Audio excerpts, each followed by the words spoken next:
Hello, magandang gabi. Paisa lang ako nito, paisa lang ako. Kasi nadaanan ko to eh. Gusto ko lang sanang i-content. Kilala niyo si Francis Leo Marcos? Kasi nung nag-start ako sa YouTube, ah ito yung unang kinontent ko.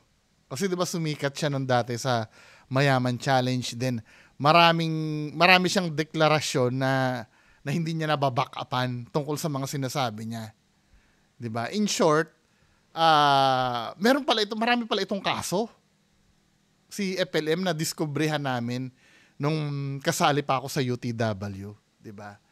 Then dumating yung time na nahuli siya, ano. So bibigyan ko kayo ng ah ng ng konting history. So ito kasi si Sir Yulin Marcos, barkada namin to si Sir Yulin Marcos. I consider him na kabarkada namin dati. Siya ay Marcos talaga.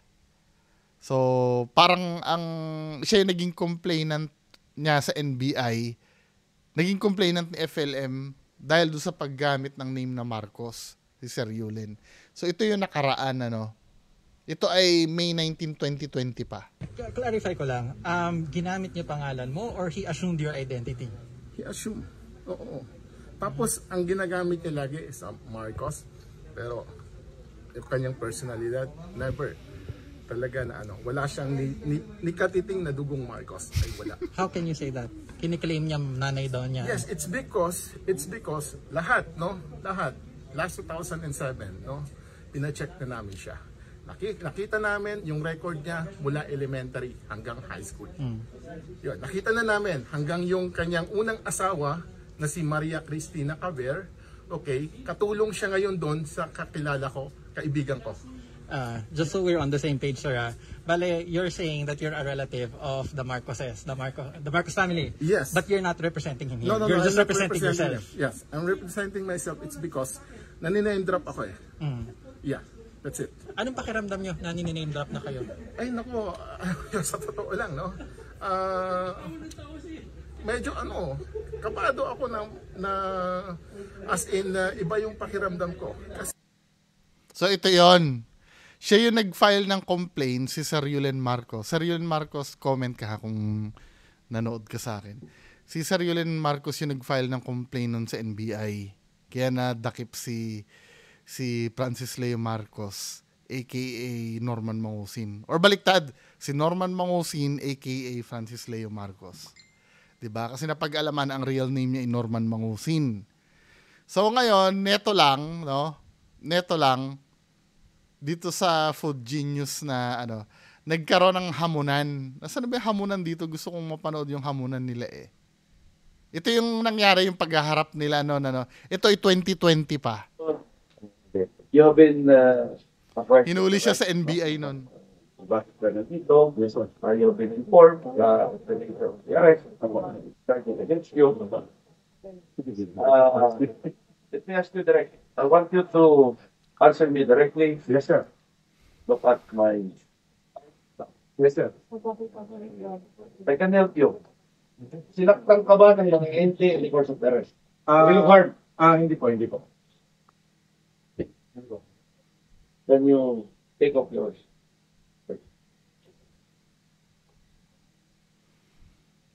Have you been medically examined? Yes, sir. Na po. Na-examine na ba ito?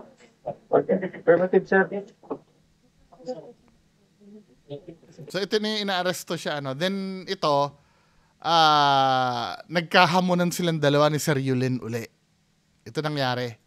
Sabi, pupunta raw ako ng NBI bukas. Inaantay daw ako ni Yulin Marcos. Huh? Sige, darating ako kamo. Pag siya hindi dumating, putang ina niya, wala siyang bayag. Magsama-sama silang lahat doon, di ko sila atasan. Pag-uuntugin ko mga ulo nila ron. Pati yung mga kaibigan niya. Lahat ng kaibigan niya na membro ng NBI, iuumpog ko sa pagmumukha niya. Sabihin mo sa kanya yan. Baka magtago siya. Importante, darating siya ron, ha? Yung pinagmamalaki niyang kaibigan niya, iuumpog ko. Pagdidikitin ko yung mukha nilang dalawa, doon mismo sa loob ng bureau. Sabihin mo sa kanya yun. Baka siya ang hindi dumating. Tsaka wag kayo nagpapaniwala ron, budol yun eh. Hindi namin kilala yun. Hindi kilala ng pamilya Marcos yun. Dax. Ha, si Rock? Sumama ka na rin sa kanya. So, yun yung ano, ang challenge niyan dapat ay ngayon yan. 'Di ba? Magkikita dapat sila sa NBI ngayon. Silang dalawa ni Sir Yulen Marcos. Kasi nga ina-accuse siya ni Sir Yulen na fake Marcos siya. Si Sir Yulen totoong Marcos. Ano ba nangyari? 'Di ba? Kailangan daw magpakita, 'di ba? So ito pumunta si Sir Yulen doon kanina. Ito yung nangyari. Oh, bangusin. 30 minutes na nakalipas. Ha? Nandito ako, hinihintay pa rin kita. Hihintayin talaga kita hanggang lunch. Titirisin talaga kita, Lechika. Kulaong, nasa loob na ako ng NBI, ha? Oh, nandito ako sa office si Aldrin. Okay? May mag-a-advise naman sa akin pag nasa labas ka na eh. Marami akong tauhan dyan. Okay? Pupunta ka ha, punta ka. Titirisin kita. Hindi natuloy. Pero ano bang balita kay FLM? So ito naman yung sagot ni FLM, 'di ba? Asa na ba yung ano? Tinata history ito naman ngayon. Tarantadon to. Hindi mo mapangalanan, ano? Pangalanan mo! Ulitin natin, Kita doon sa division. ulitin natin. Puro ka katarataduhan. May NBI ka pang nalaman. Dinamay mo bang pangalan ng NBI? Sa katarataduhan. Wala, hindi siya nakapunta, no? Saan opisina ka doon nagpunta? Wala kang kilala ron. Hindi mo mapangalanan kung anong opisina, no? Pinangalanan nga, FLM pinangalanan nga, nasa na ba yun? Iulitin nga natin uli, yung opisina. Pinangalanan nga amin eh. Awa. Oh, bangusin. 30 minutes na nakalipas. Ha? Nandito ako, hinihintay pa rin kita. Hihintayin talaga kita hanggang lunch. Titirisin talaga kita, Lechika. Kulaong, nasa loob na ako ng NBI, ha? Oh, nandito ako sa office si Aldrin. Oh, sinabi si Aldrin daw, nasa office daw. Okay? Tsaka may Mag-a-advise naman sa akin pag may mag-a-advise daw sa kanya pagka pumunta ka na doon. Kaya hindi ko tapos ang title pa ng video na sagot ni FLM, Yulen Marcos kumaripas ng takbo matapos tuspukin ni FLM. Wala, di ba men? Wala. Paano yung mga nito? Paano yung mga supporter nito? Pambihira naman. Ano ba yan? Puro ka katarataduhan. May NBI ka pang nalaman. Dinamay mo bang pangalan ng NBI? Sa Dinamay pa daw yung pangalan. Pero that time na naghahamon ka, ito yung sinabi mo na naghahamon kami eh. Oh, ano nga? Sabi, pupunta raw ako ng NBI bukas. Inaantay daw ako ni Yulen Marcos. Sige, darating ako, kamo. Yan ang sinabi mo. Pag siya hindi dumating, putang ina niya, wala siyang bayag. Magsama-sama silang lahat doon, di ko sila atasan. Pag-uuntugin ko mga ulo nila ron. Di ba? Yan ang sinabi mo. Nung neto men, nung pumunta na si Sir Yulen doon, ano nangyari? Ano ba yan, di ba? Nakaka-disappoint naman sa aming mga fans mo niyan. Puro ka katarataduhan. May NBI ka pang nalaman. Dinamay mo bang pangalan ng NBI? Sa katarataduhan. Saan opisina ka doon nagpunta? Wala kang kilala ron. Di mo mapangalanan kung anong Sinabi na nga amin eh. pangalanan mo kung anong opisina. Meron ka pang pabata-bata na sasabihin papupunta. Akin ang address mo at papupuntahin ko yung tropa. Tropahin mo mukha mo, gunggong hindot ka, wala kang tropa. Nakapost sa YouTube yung address ko. Kinangina mo, hinahanap kita. Hindi kita nahagip. Nox! Ano ba yan? Hindi ko alam eh. Dapat sinasabi. Ikaw, anong opisina mo dati? Sa Records Division. Records. Marami tayong ano dyan. Yung pinuntahan ko, alam mo kung saan? Sa ITR. Wala. Pangkan division. Hindi, dapat may video. Si Sir Yulay nag-video dun eh. Kilala nyo naman sa FLM, di ba? Pagka pupunta may video dapat yan. Hindi pwede. Sinabi mo lang yan eh. Pinangalanan na nga eh. Nandun na nga nag-video na nga sa NBI eh. Ano ba yan? Ano ba yan? Disappointed ako, men, di ba? Super idol pa naman Wala mo. Kung anong opisina, anong unit. Buha ka na yun. Ito na yung huling patol ko sa'yo. Budol-budol ka. Mga kabayan. Huling patol na, ano? Kasi hindi niya na napalagan. Budol-budol yan. Ay, nako. Budol yan. Yung Marcos Kuno na yan. Idol pa naman. Ginamit ang pagka-Marcos daw sa pambubudol. Yan ang original na budol, si Yulen. Langya ka. Tatakutin mo pa yung mga tauhan ko, naglalabas ka pa ng L-top ng baril at sasabihin mong kumuha ng lisensya sa PNP. Kahit no appearance. Wala. De, pinag-uusapan dito min yung ano eh, yung pagpunta nyo sa NBI eh. Bakit napupunta tayo sa ibang topic? Yung si mga kababayan ko. Ganyan minsan eh, pagka hindi natagumpay doon sa isang topic, ililipat yan ng ibang topic. Di ba? Ano ba yan? Isa ako sa naghintay niyan, nakala mo ba? Yung pagharap nyo sa NBI? Ninong Benji, attention! Name drop. Na Marcos Kuno, huwag kayong mag-alala, hindi ito ano to? Walang bearing ho ito. Name drop. Pinagmamalaki niya na napakadali daw palang kumuha ng L-top sa PNP. Wala. Oo. No appearance daw nung kinuha niya yung L-top niya. Oo. No appearance daw. At talaga naman na... Pwede pala yan, ano, boss? No? Hindi ako naniniwala ron. Hindi talaga. Pero ito... Napupunta na sila sa topic na hindi na yung pagpunta sa NBI, ano? Di ba? Appearance daw at sinasabi niya na mukhang pera daw ang PNP. Ako po. Diyos malioso. Diba ikaw walang iya mong hindot kang yuling ka? Sasabihin mong mukhang pera ang PNP.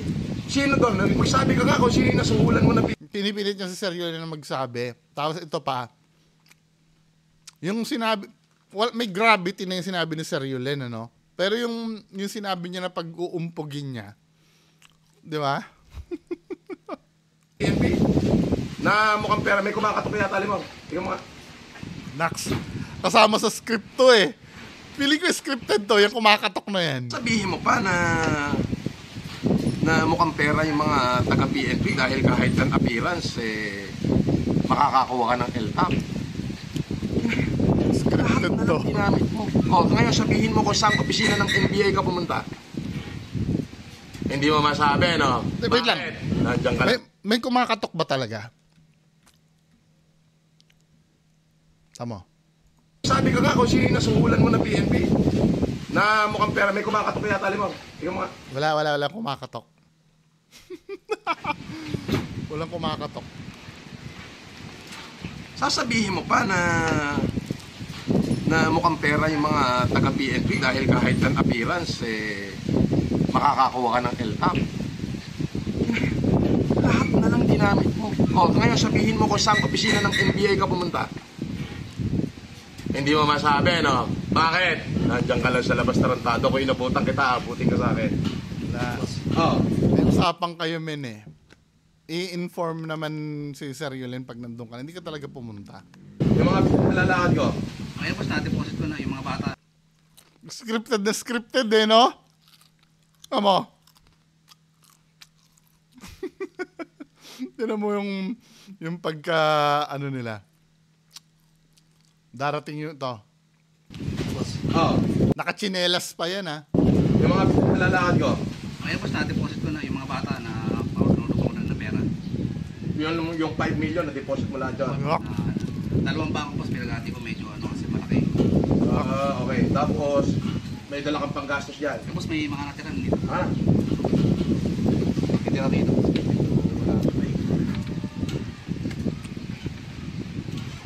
Si Lemoro. Ano nilagay? Ito.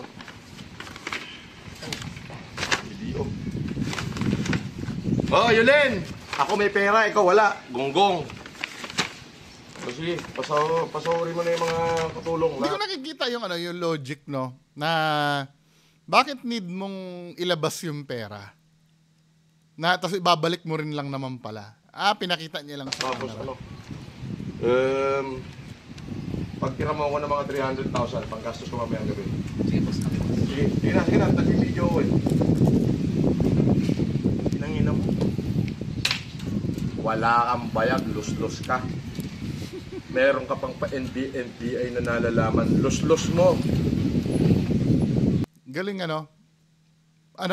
biniliktad niya si Sir Yulen na hindi daw pumunta. May video si Sir Yulen dun eh. Ikaw yung wala eh. Then ito, sa body language ni Boss Limor. May body language ni Boss Limor. NBI na nalalaman, los-los mo. Yung pagtalikod ni Boss Limor na ganito, subconsciously dinidistance niya yung sarili niya sa sinasabi ng boss niya. Pangalanan mo kung saan division ka sa NBI at pagbubuhol-buhulin ko kayo, pati yung division na sasabihin mo. Yan ang hamon ko, pangalanan mo kung anong division yung mga kaibigan mo ron. Wala, empty na to eh. Diba? Kung kayo ay nakipagkita lang sa NBI, di sana tapos na to. Tapos, diba? Empty na tong nyo. Wala amin eh. Maghahamon ka uli eh. Kumasa ka na dun sa hamon, ako, as a fan mo. Disappointed ako eh. Ang mangyayari, mamaniubrahin mo yung mga audience na pagmumukain mo na ikaw ngayon yung hindi sinipot. Yun ang iisipin ng audience. Si Idol naman pala hindi mo sinipot Yulen eh. Pero di nyo ba napapansin, mga dating supporter ni FLM, gawain niya na dati yan. Diba? Anyway. Pangalanan mo. Tarantadon to. Hindi mo mapangalanan, ano? Pangalanan mo. At ibubuhol kita doon sa division na yon. Mga kababayan, the very first essence na sinasabi ko is para pag-ingatin po ang publiko kay Yulen Marcos. Budol ho yan. Yan ho ang hari ng budol. Nandito ho yung si Miss Elia Noriato sa bahay ko ngayon. At yan ho ay namatay yung asawa niyan dahil binudol ni Yulen. Pati kaya naman ho nakarating. Sige na nga, natin, nasa na ba yun? Interview mo nga. Ng Spain niya, nagpapanggap po yan na na banker ni Rothschild o kaya naman ay music recording. Huwag ho kayo magpapaniwala. At yan ho ay talagang saksakan ho ng budol. Ang hinihintay ko ho talaga ay magkakarap kami. Masayang gasolina, hindi mo. Wala. Pinapalitaw niya na hindi siya sinipot, no? Men. Malinaw naman may video si Sir Yulen na nandun siya eh. Tama. Pinapalitaw na sayang daw yung gasolina. Sabi niya. Masayang gasolina, hindi mo. Tapos pansinin niyo yung ni Boss Limor, yung action niya, yung subconscious na gagawin niya. Diba? Distance na naman, dinidistance niya yung sarili niya. Yung kanyang gesture niya nagpapakita na hindi siya sang-ayon dun sa ginagawa ng idol niya eh. Nangyayari yan every time na may sasabihin ito si idol, dinidistance ni Limor yung sarili niya.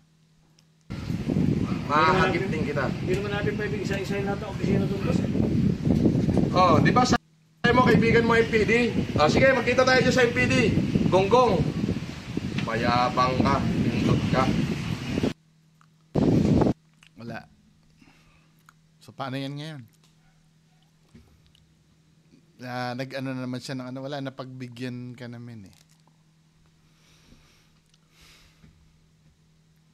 Dali-dali naman maghanap doon.